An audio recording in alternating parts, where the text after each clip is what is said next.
Tingnan po natin, nakita ko to sa Facebook. The Situation Report, Informal Online Poll Result. Duterte Sara, 97.6. Ontiveros, 2.2. Remulla, 0.2.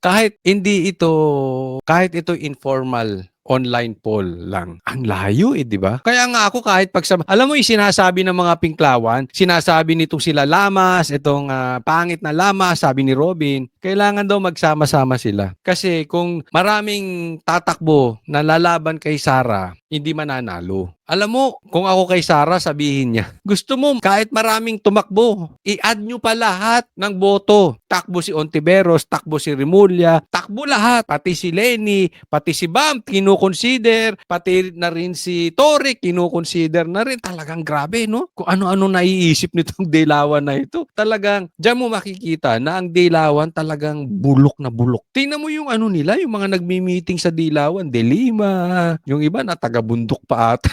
Kahit pagsama-samahin nyo, boto nyo. Hindi, yung totoo lang. Hindi kayo aabot sa magiging boto ni Sara sa 2028. Kung aabot pa si Bongbong sa 2028. But assuming umabot siya, malabo. Kaya ako, ano sa tingin ninyo? Hindi na kasi usapin. Ito, ano na to alam to ng lahat. Even sila umaamin Kaya nga sinasabi nila, hindi sila pwedeng magwatak-watak So alam nila talagang malakas si Sara. Dilawan, yung mga komunista, yung mga NPA, yung mga pula, lahat po alam nila malakas si Sara. Kaya nga nanginginig na sila sa takot yan naman public knowledge. Sino ba sa inyo dito hindi nakakaalam niyan? Alam ng lahat, hanggat buhay si Sara, hindi sila mananalo sa 2028. Kaya ako sa tingin ko, delikado buhay nitong si Sara. Delikado. Kaya mag-iingat ka, Sara. They are desperate. Naalala mo yung nangyari kay Ninoy. Hindi nga natin alam kung sinong yumari kay Ninoy. Ayoko na magbintang. Hindi natin alam kung kalaban sa politika or baka nga kakampi pa sa politika ang yumari kay Ninoy. I really don't know. Pero meron silang tendency ganyan. So dapat mag-iingat to si Sara. Kasi obvious naman, kaya nga binabanatan to sa impeachment, kikita naman natin, that is public knowledge. Kung mahina si Sara, hindi yan pagtutulungan ng kung sino-sino. I mean, si Risa ba kakainin yung tae ni Bongbong kung mahina si Sara? Hindi. Yung mga Dilawan ba kakainin yung sinuka nilang Marcos? Hindi. Tinain na nila yun, isinuka nila, kinakain nila ngayon. Bakit? Dahil malakas si Sara. Yan ang